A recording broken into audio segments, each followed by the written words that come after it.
treat for y'all to end 2023.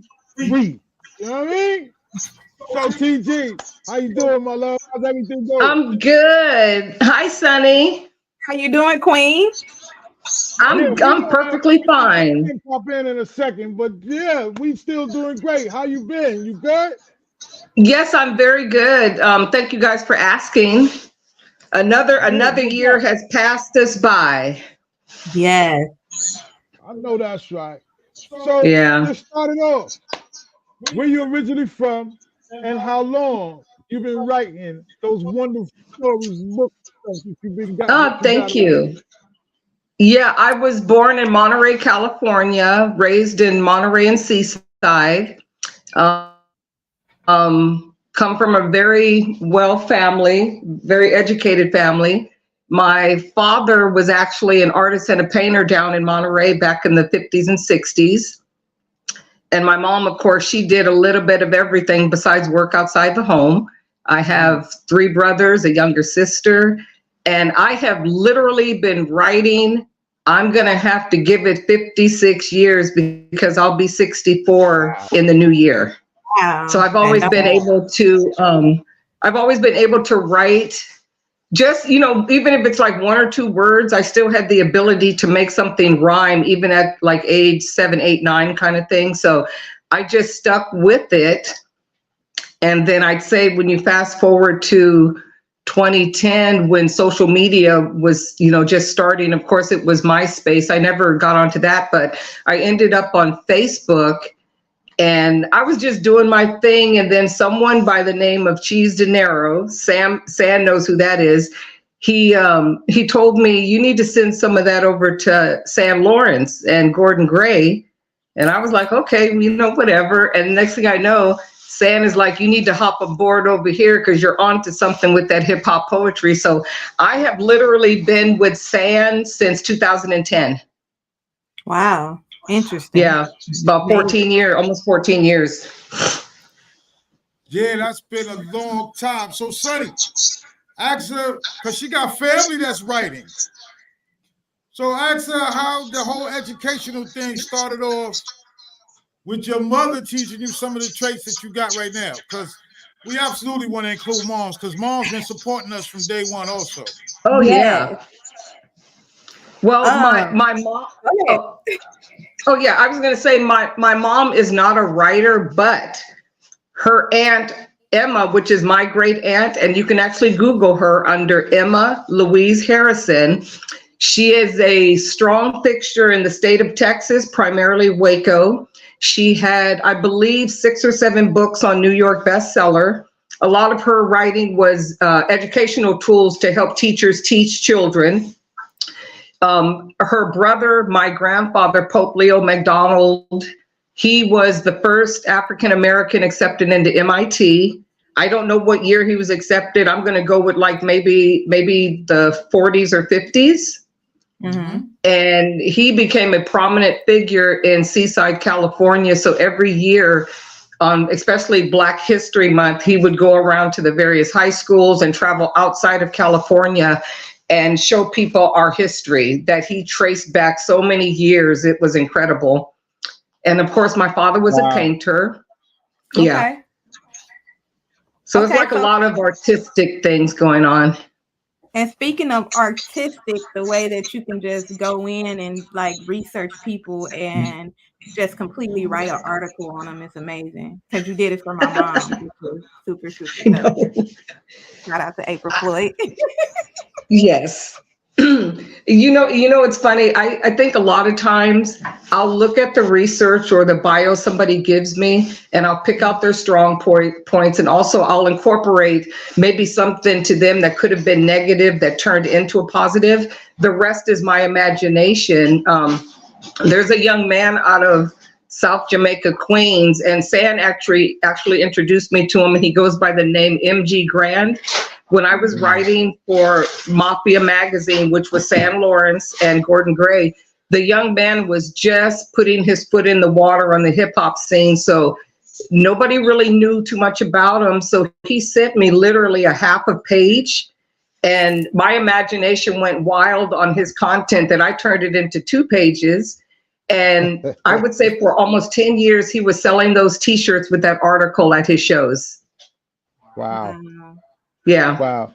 You've been doing a lot of different things. So when we first met Tanya, she wrote something. I don't remember what it was, but we was with Mafia magazine at one time, and I couldn't believe how well this was well written. And so I had to get in contact with her right away. And she's been with us ever since. So I want you to tell us a little bit the idea of the book that you've written about Tupac. Oh, I wrote a book titled Tupac Equals the Outlaws of Mike and Men. And so far to date, I would say that it's the only tribute book that's written entirely in poetry. And I think the poem that San is talking about, it was either the one that I wrote about something that was called Back in the Days, or it might have been a poem on Tupac that I, posted. But I think it was the one that said, I wrote, it was called Back in the Days, and I said, back in the days when clothes were cross-colored and high-top fades, back when girls were in biker shorts, gold earrings, and chains, back when LL had his boom in that system, not one time was cursing ever mentioned, and being at the club was fun and crazy, the men telling women it's jingling, baby. And I just kind of went on and on and on. And I think that's what grabbed Cheese De Niro and San's interest in me. But as far as the Tupac book, I wrote a poem that's called Tupac Shakur, and I used it as a page filler for a book called Conversations from the Heart.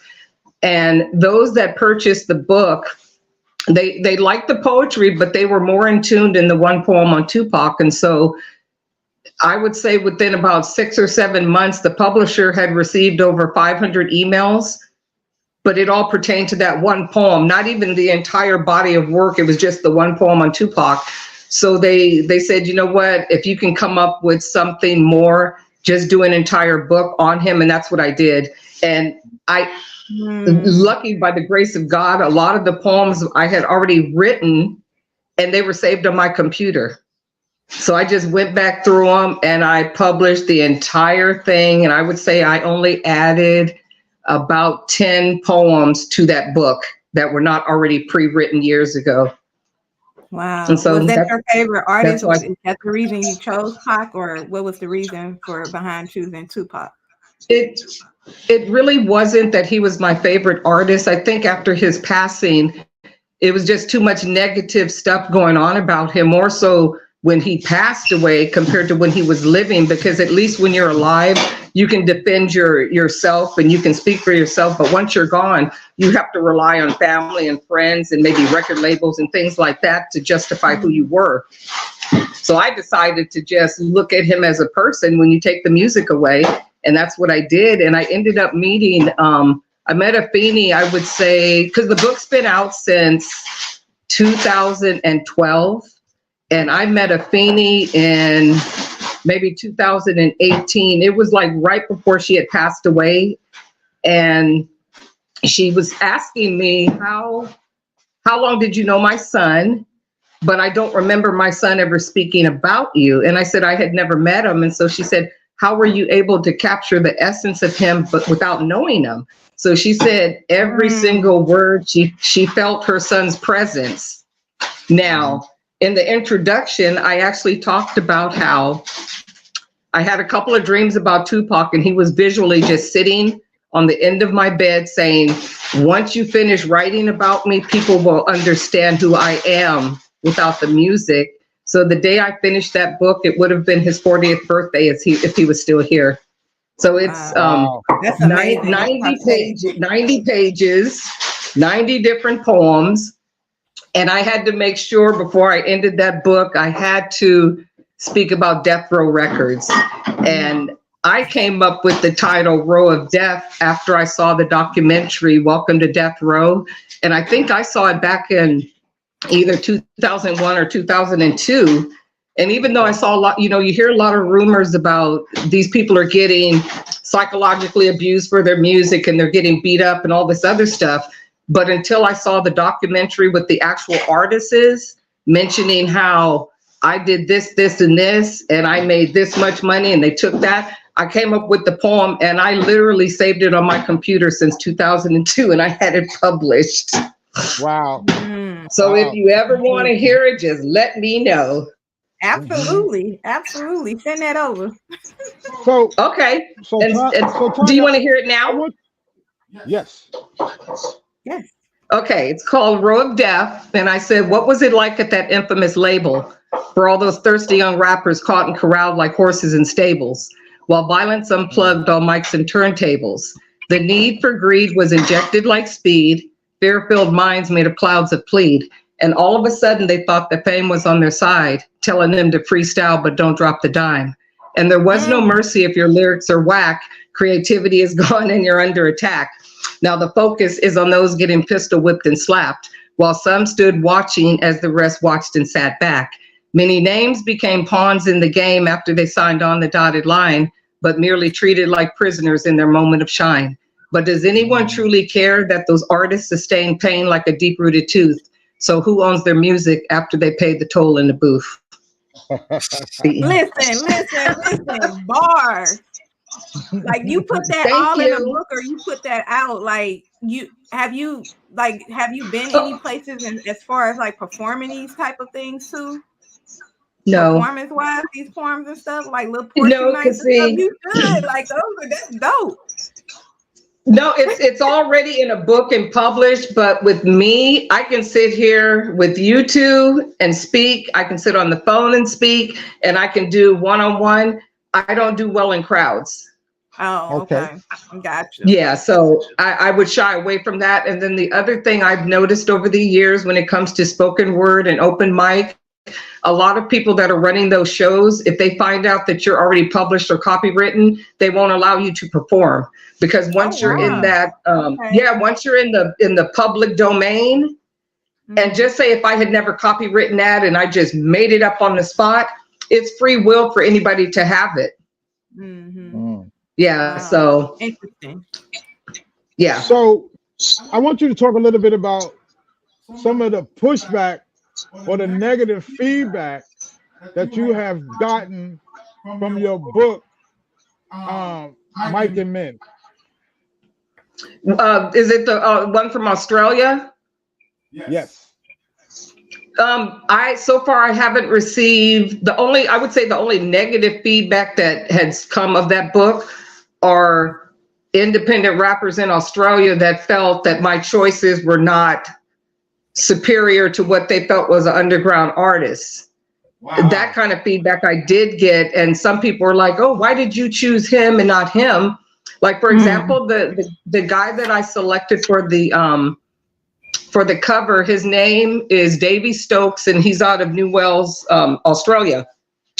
I met him in 2000 and I think maybe 15 or 16. I used to write music reviews for Wordplay UK and Wordplay Australia, and they sent me all these different CDs, and his grabbed my attention because when I close my eyes, I hear "Be Real" from Cypress Hill.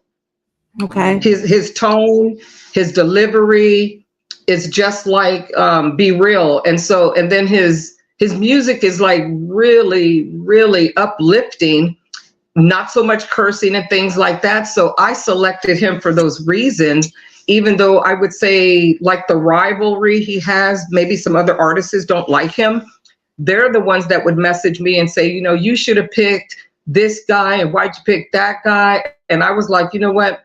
I did an open, I would say, casting call for this book. And I told everybody on social media, if you would allow me to write your story and give you some type of shine, send me your information. And so I spent 6 months reading people's bios and listening to their music. And it went from 200 people down to 50 people, down to who I considered my top 30 for personal reasons. I just like their vibe. I have one guy that's out of Iran that does hip hop. So, it's just about who I chose. And then as far as the book on Tupac, now the feedback that I still get to this day, people felt I was too old to be writing about him. Wow. Isn't that crazy? That is crazy.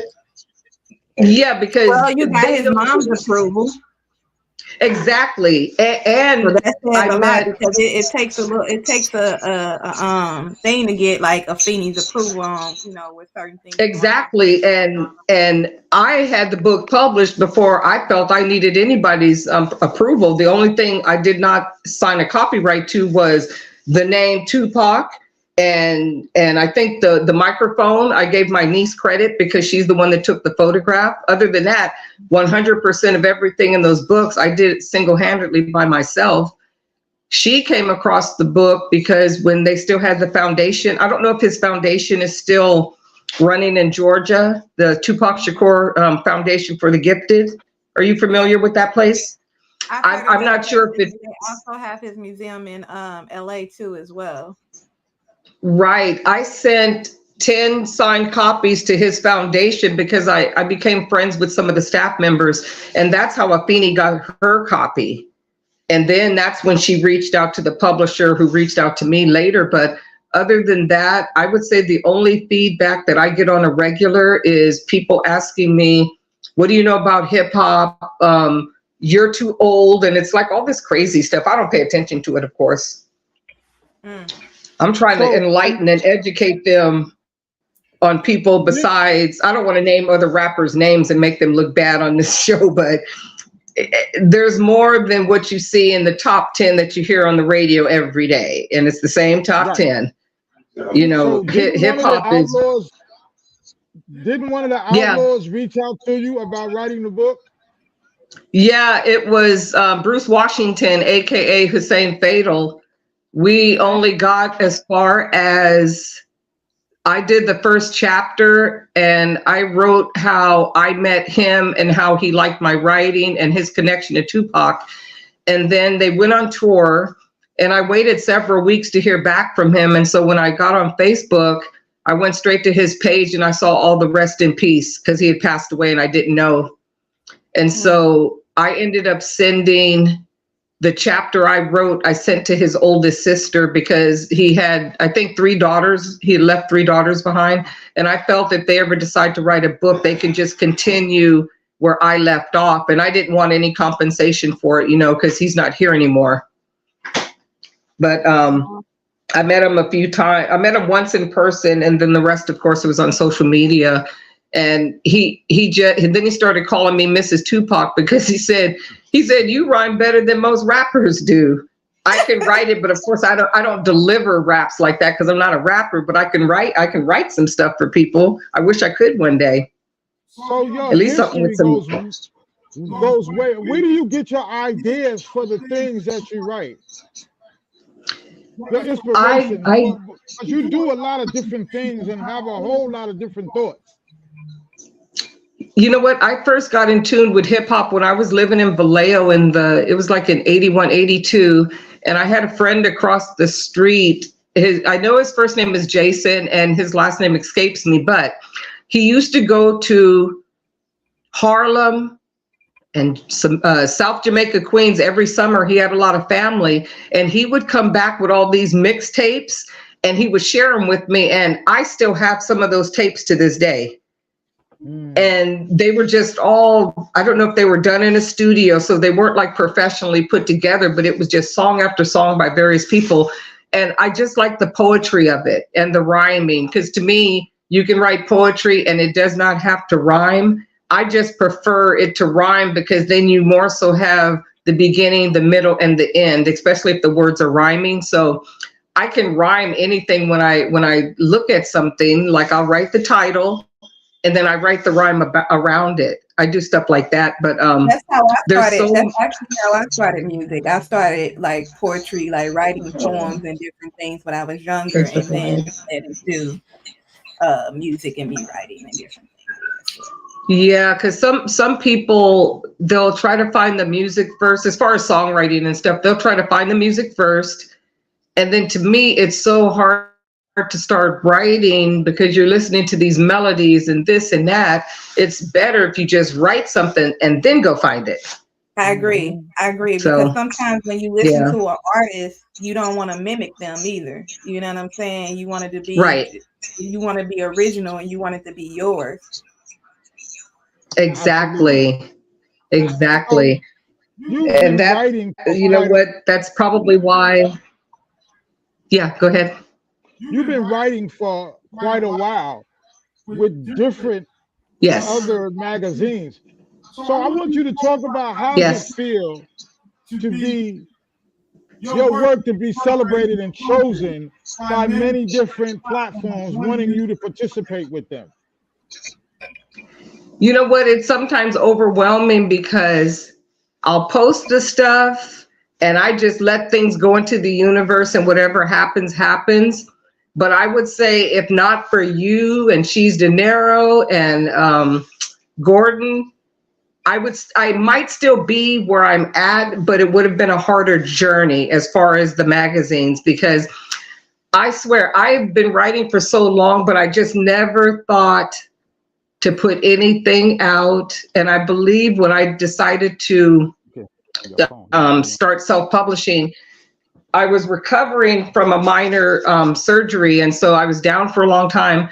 And that's when Google and all this stuff, and you could search things, just, was getting like the first part of it. And so I went to this website that's called All Poetry.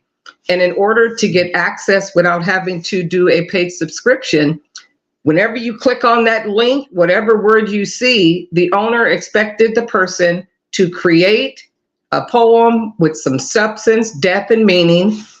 And they gave you 7 days.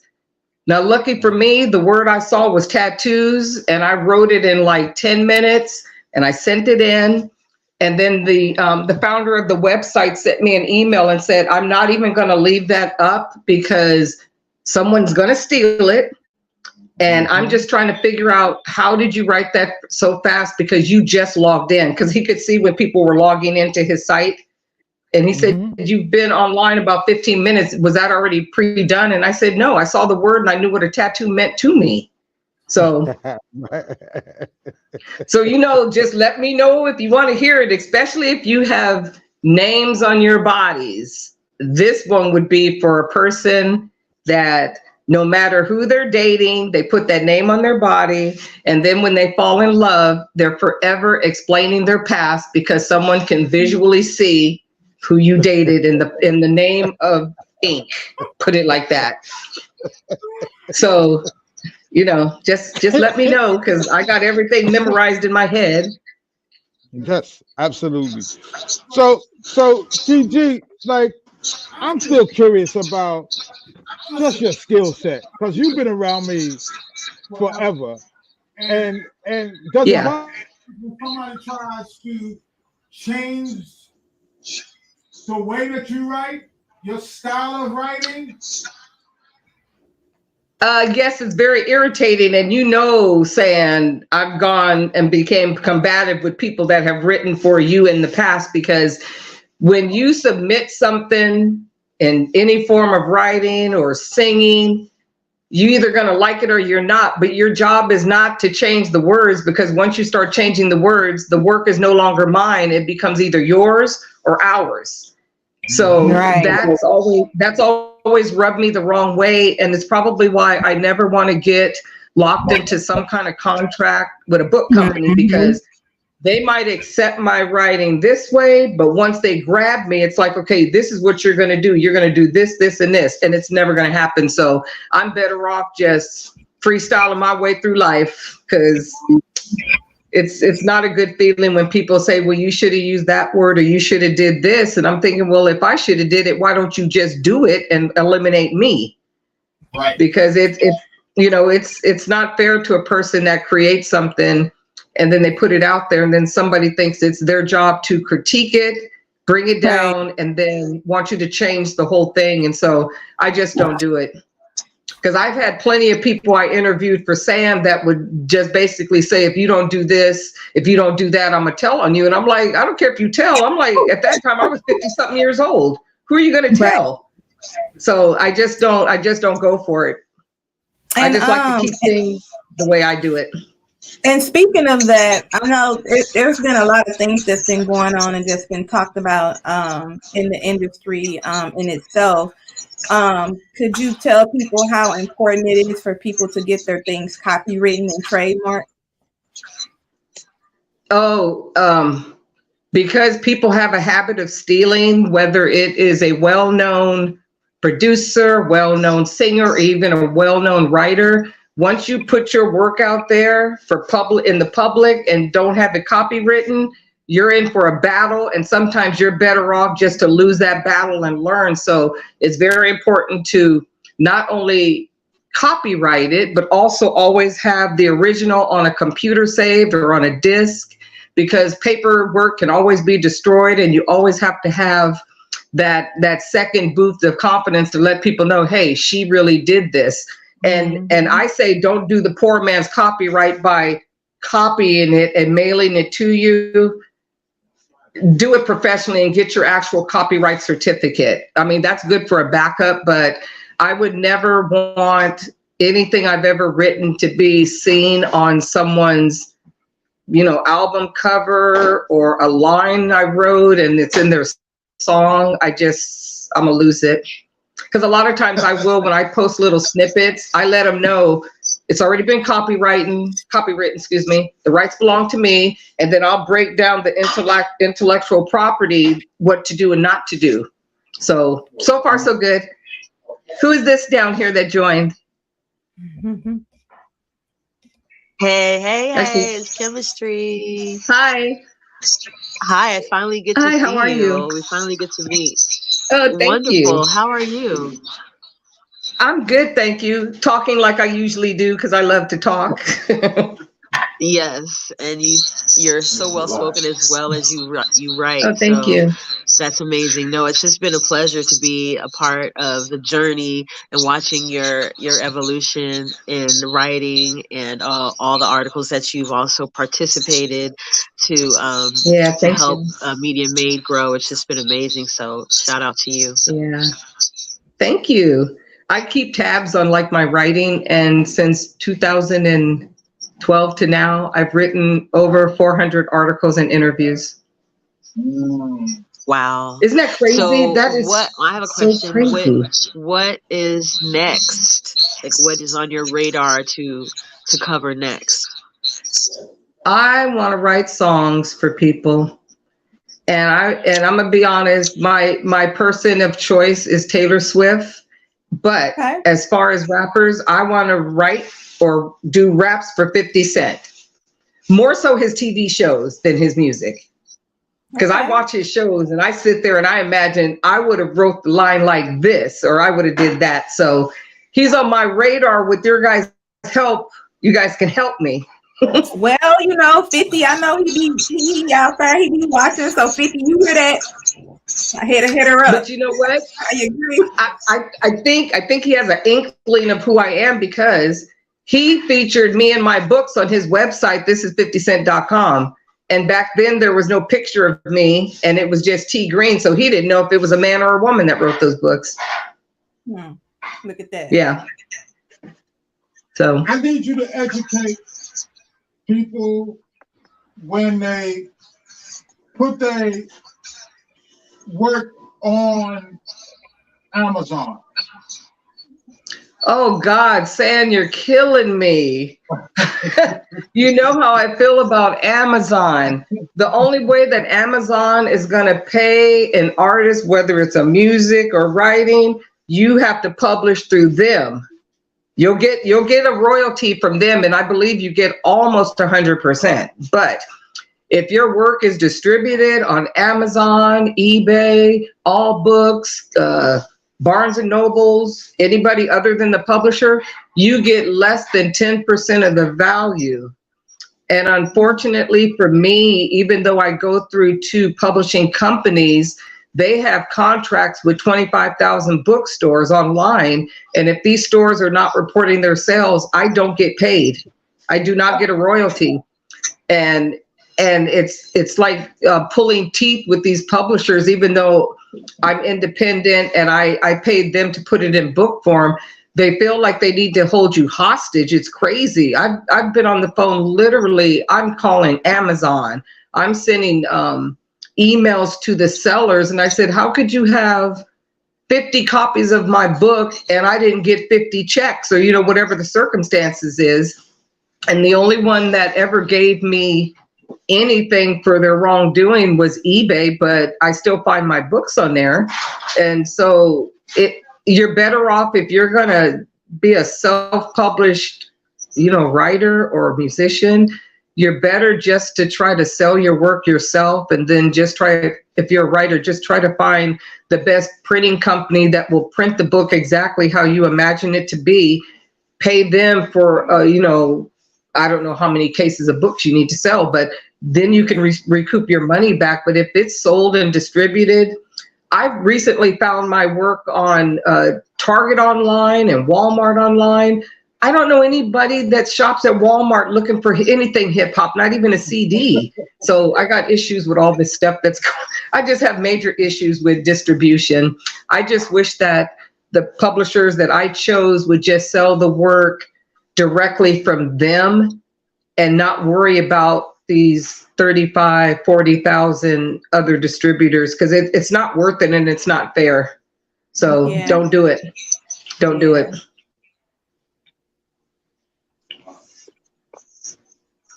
So we was you guys so quiet. Sound problem over here. Okay. That's why we kind of, one person is talking at a time, because the echo here is crazy. We don't know why. We don't research it. Yeah. We can't figure it out. But you know, it's funny. I hear you guys perfectly clear though. There's no static on my end. Okay. Because we was worried about that.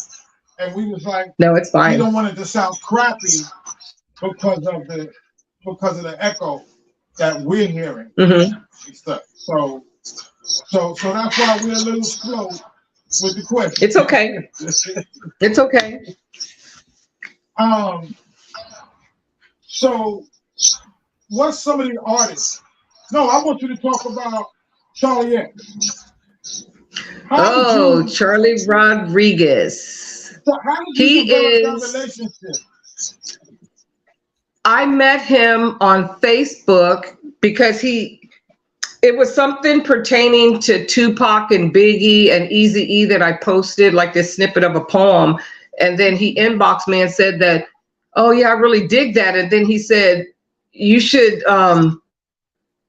put some kind of picture behind it and just use those words. He said, like maybe an album or like a disc, and put those words underneath it. But we've been friends ever since. And so I went to his page and I saw his artwork.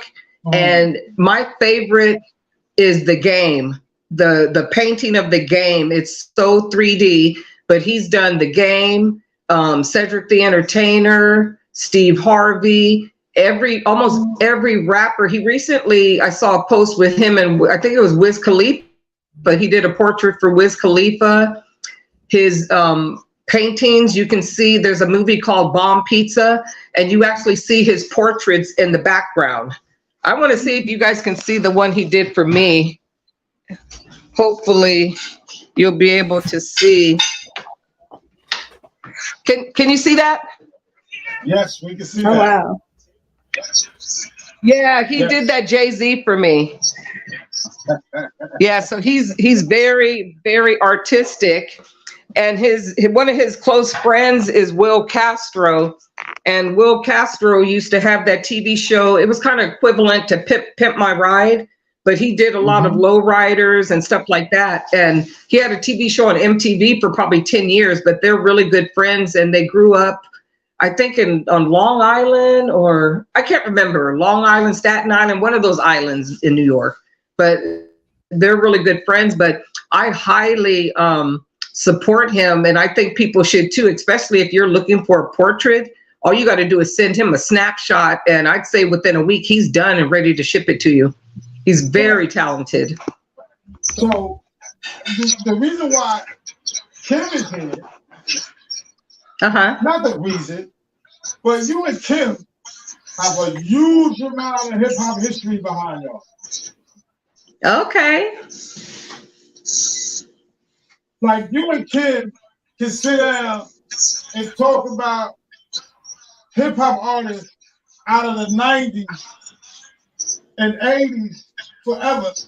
Kim used to read album covers and the CD covers, and she'd be all down to who the system engineer is, all that. Yeah, I definitely call myself a little hip hop I do the same nerd. thing. So I do the want to same know thing. from your standpoint. I heard you say that they said you were too old to write about hip hop, which is crazy to me. Yeah. Considering they're saying the birth of hip hop, that hip hop is 50, and I think that the essence of us living through the time that we did gives us so much more of the real, not just the knowledge of hip hop, but the energy and the spirit and the vibe of hip hop, because it was definitely all of those things. So what would you say to another female in this industry who may also be like us and contains like this knowledge of hip hop, but maybe is afraid because someone may say that you're a woman or because you're too old or whatever? Like, what advice would you give to someone who's interested in maybe covering or talking about educating people about hip hop?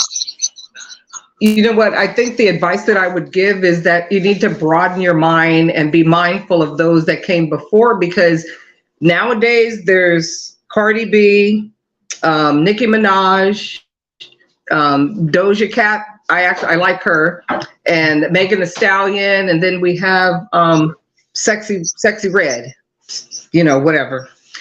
So this generation, they only see those 5 artists and they don't know how to step beyond and go backwards. That's like somebody in a generation, I love High Five and I love New Edition.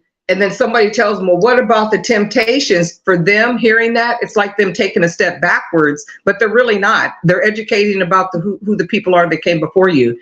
So I think as anybody that gets into music, if you want to sound like, the Cardi B's and sound like the Nicki Minaj, you might last about 5.10 seconds because they've already mastered that style. You need to go back and look how Queen Latifah did it, and Moni Love, and people like that. And it's like, there's so many artists that touch the mic. It's literally about 10,000 people, and we probably only heard about 1,000 of them actually made to the next level of putting a CD out.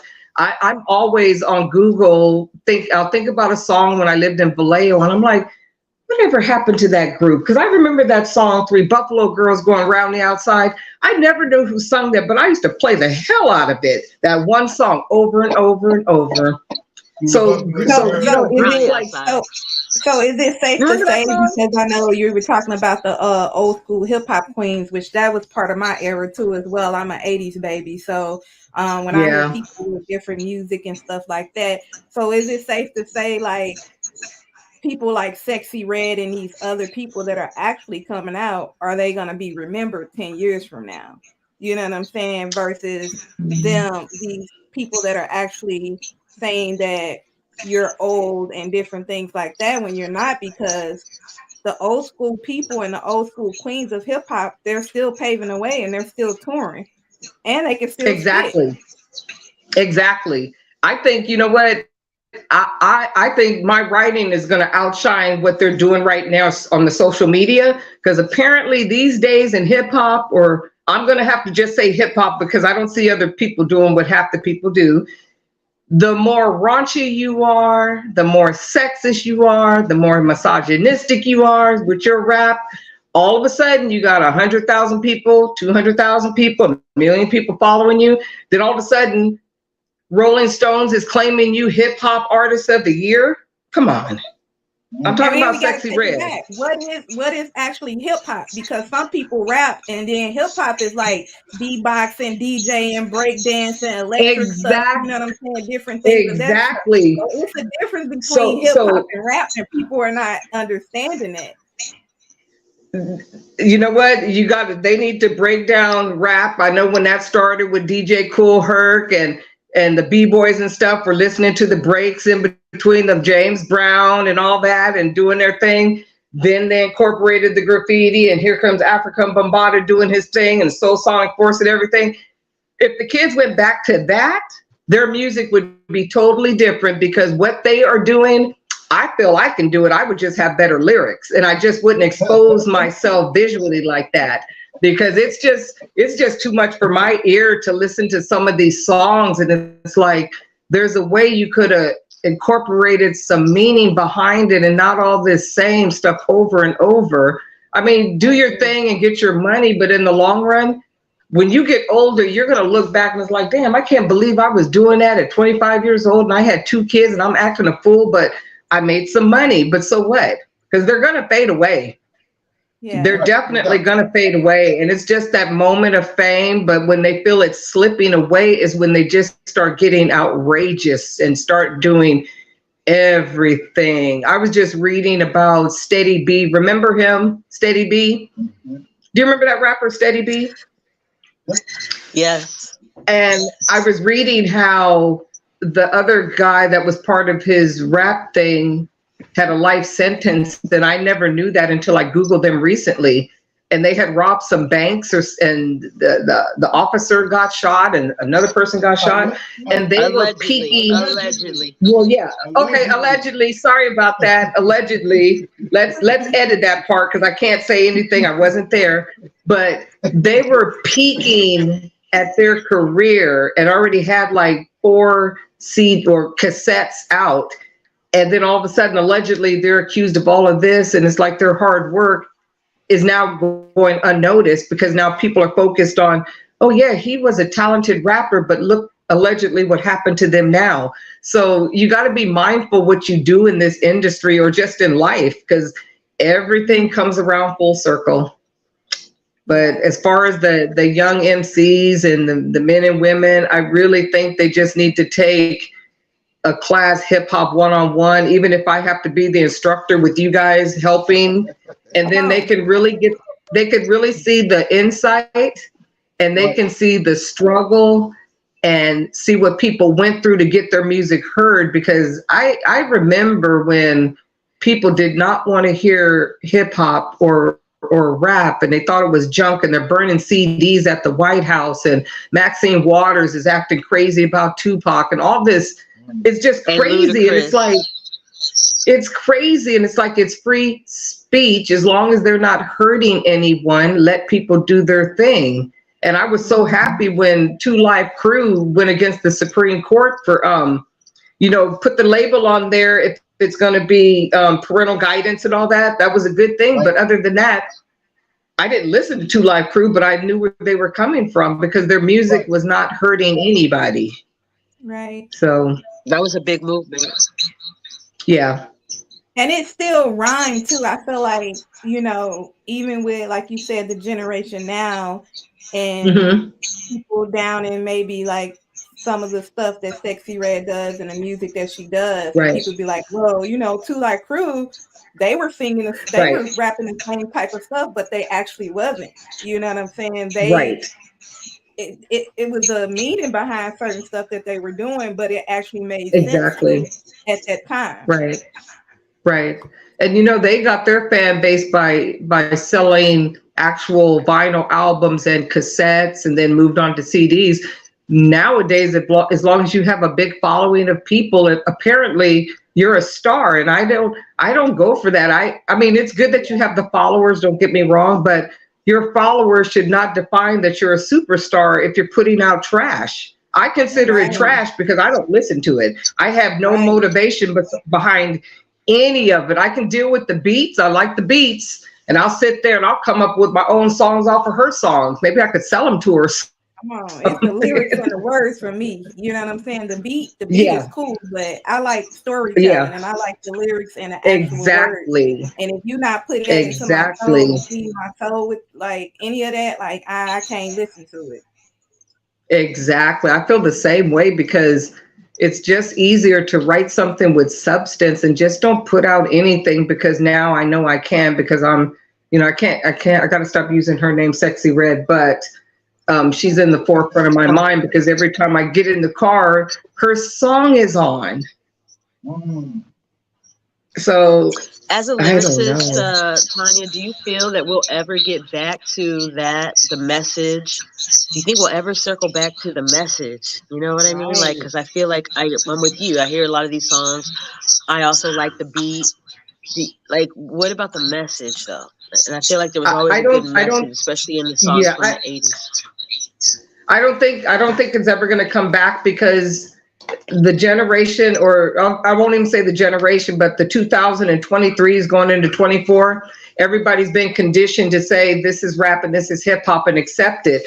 But they have to really go back to when it first started and appreciate all those people that got from point A to point B to get you to Z and C and whatever else on your journey. And everybody's doing the same thing, so there is no substance. Now, you know, back when I first started hearing hip hop, I was into Rakim and Eric B, and Craig Mack is still one of my favorite artists, The Far Side, people like that. And they had so much substance. Oh, yes. And even though they might have been just talking about what happened on their block and all this other stuff, it's something that they personally experienced it, and it's in their heart, and it came out in words, and it made a lot of sense, especially me being on the West Coast. I was like, okay, they're doing this in New York and that in New York, but it was all positive. I saw nothing but positivity. I learned a lot about hip hop. I learned about the different areas, like the Upper East Side versus Manhattan, and Harlem is part of Manhattan, but it's over here, and Staten Island, and all these different places.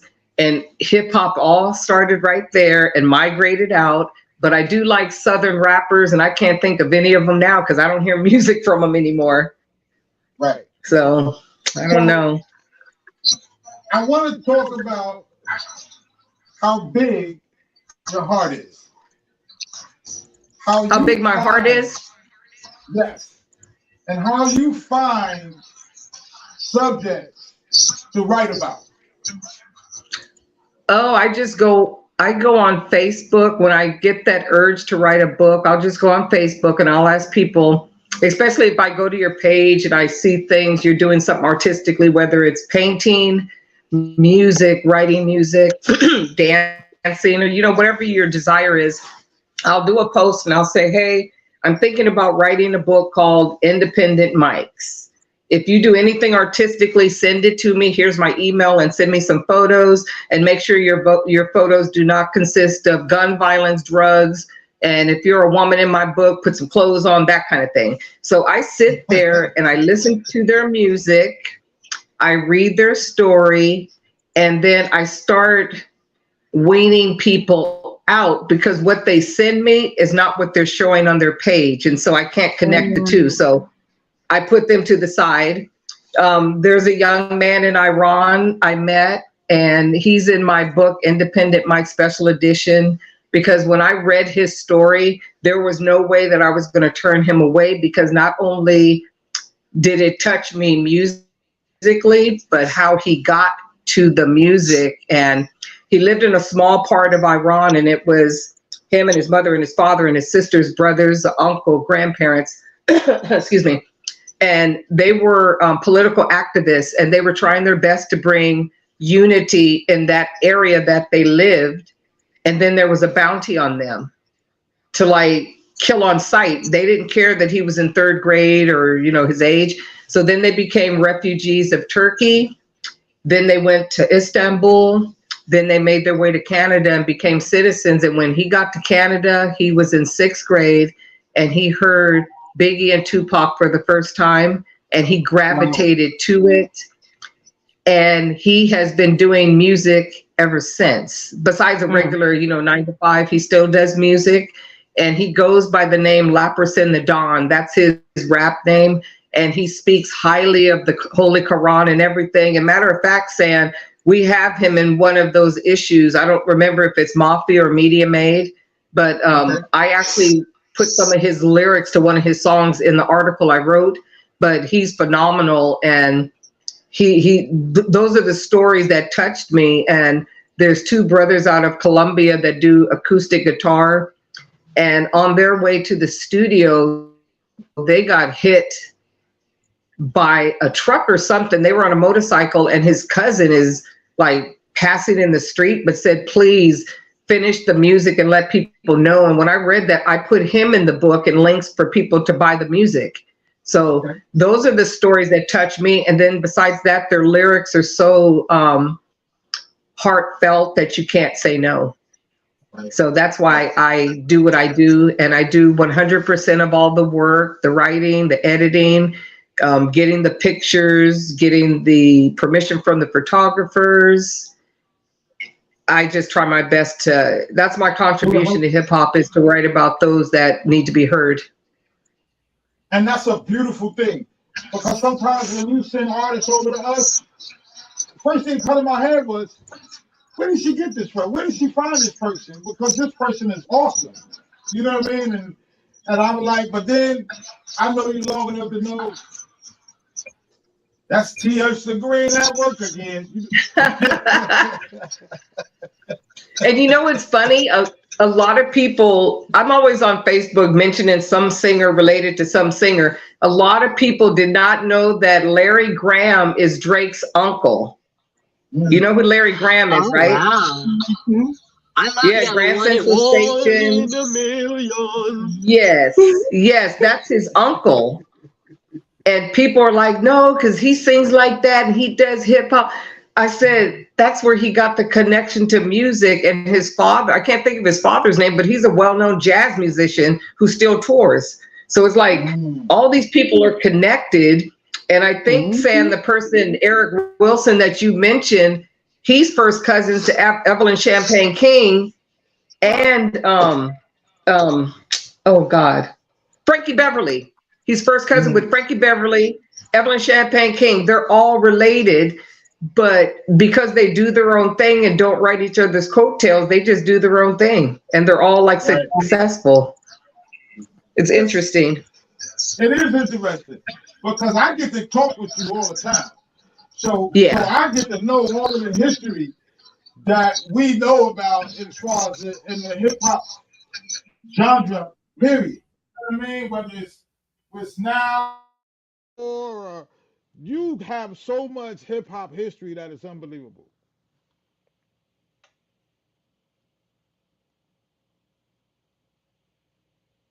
I have tons of albums. What is this? I have tons of albums. The 12-inch that's only going to play that one rap song. I have probably, if I were to count them, I would say at least 200 cassettes. Some I never even opened. Like, you know the rapper Keek the Sneak out of Oakland? You heard of Keek the Sneak? My sister used to know his manager, and one day I came home from work and he's sitting downstairs at my sister's place, and I'm looking at him. I'm like, I know him, but I only knew him from his CD. I still have 2 of his first tapes. One he signed, the other I played. I just have like a lot of music because I can remember growing up in the 60s and my dad's affiliation with the Monterey. My mom and dad's affiliation with the Monterey Pop Festival back in the 60s. I saw every single group from like the Rolling Stones to the Doors, just James Brown. I saw everybody, and I was just always amazed by music. So as a kid, I'm like, 5 or 6 years old, and we got, a little allowance, probably 50 cents a week. It was the 60s. That was like $10. Instead of me buying candy, my brothers would buy the baseball cards with the bubble gum. I could remember either my dad or my mom or grandfather walking me to the music store in Seaside, and I'd pick out an album for $1. So I have all of Jimi Hendrix, and I still have the ticket stubs, but he had passed away when he was going to perform at the Pop Festival in 67 or 68. He had went to England or London, wherever he had passed. But anyway, right around that time, excuse me, he had passed away, and I could not part with the ticket stubs, and I still have them. He was actually the headliner. And I remember it was like 2 or 3 days, and we were there every single day. So I think that's the reason I'm so in tune with music. And it's like, I like all music, but more so the rap and the hip hop because of the poetry, and more so the poetry of the beginning years of the 80s, 90s, and of course the Tupac and Biggie era of poetry. After that, everything is becoming blurry to me because I can't. How effective do you think it would be if they was to bring back cassette tapes and CDs? Because I know people sold millions without even having the streaming services backing them, and now it's kind of like even with the streaming services, people are not getting rightfully paid and different things like that. Do you think that that would be still like? Do you think that would be still modern today if they actually went back to the CDs and the cassette tapes versus having the streaming platform? Most definitely, because when you're selling physical copies, you're selling the actual copy, the content, you can read about the artist, things like that. I think when they started that streaming and downloading, that's nothing but the industry as a whole taking a bulk of the money. Because I personally, I don't download people's music. If I can't find it like in the Target or Walmart or music store, I don't buy it, because I feel if I download your music, you're being cheated. Because once I download it, I can share with everybody else and they can record it from me. It's not fair. Just like I don't mind people downloading books and stuff like that, but it's a little different to me when it comes to music. I think people should go back to the ways where you can see that CD release and it's like, okay, at Tower Records, we're releasing Rakim or we're releasing this person. Come down and get your CD. And I still like physical copies of everything. I don't want to download anybody's music, because just think, you download somebody's music and break your phone, you got to download it again. But at least if you have a cassette or a CD, it's in your car or it's in your home. So they need to go back to it. And I just feel it's a ripoff. People are getting ripped off and they don't know it. I still have Master P's first CD that I bought from him in Richmond, California, before he moved to Louisiana, New Orleans, wherever he's at right now. They actually still play CDs overseas. Like they still do it. Or they still listen to them over there, like the CD stuff and different things like that.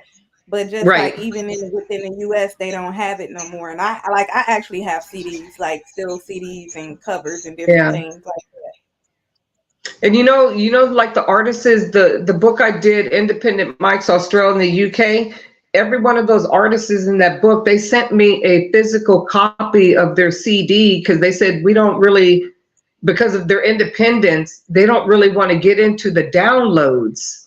They want to sell their entire CD, even if that's one song is the one that's banging. They said at least they can see the rest and hear the rest of my music. Even if they only like one, we're still selling an entire CD. Because I always wondered why I was getting all these CDs, because most people are like, just send them a link, hit the link, pay whatever, get the music. But they sent me actual CDs. So I have 25 CDs from Australia and the UK, and all those guys are phenomenal. Phenomenal. So, GG, what's next? What's for 2024? What's the plan? I want to write songs for someone. And for some reason, like I said, I'm focused on Taylor Swift only because I feel I like her music, but there comes a time when you have to step outside of what you normally do besides the breakup music and things like that. And so I wouldn't mind writing things for her. I want to write better rhymes and raps for like Cardi B and make it more like a conscious side of her, because she's a mother now. Leave the other stuff alone. You're maturing in life. Let your music mature with you. And as far as 50 Cent, I want to write some of his TV shows. That's what I want to do. I'm going to find a way to him. You tell me all the time, Dad, I need you to put me with 50 so I can make this happen. Yeah. You know what he needs to do? Before we go, I want you to let everybody know where they can purchase your book, how they can find you, all your social media handles. I need you to tell your story. Okay, you can find me on Facebook under Tupac Equals, TUPAC, and the word equals, EQUALS. That's almost one of the only social media pages that I deal with, because I'm still promoting that book, even though it's been out since 2012 or 10. It's been so long. I just hit 10,000 followers on there. So I do some of the poems and stuff like that on that page.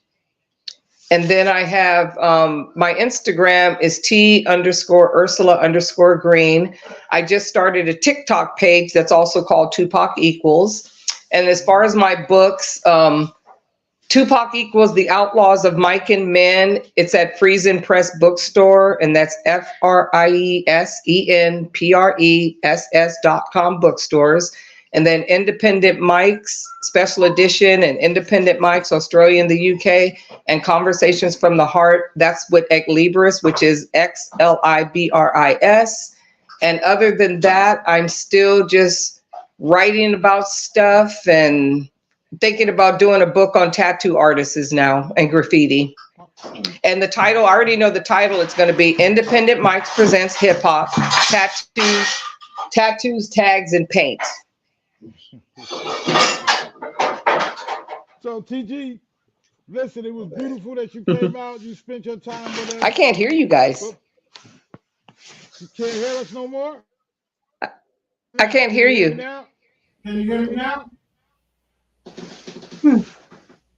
Wow. Can you hear me now? Is your mic on? Yeah, my mic is on. I don't know what happened. Can you hear me? Or I mean, I can hear you, but she can. Yeah.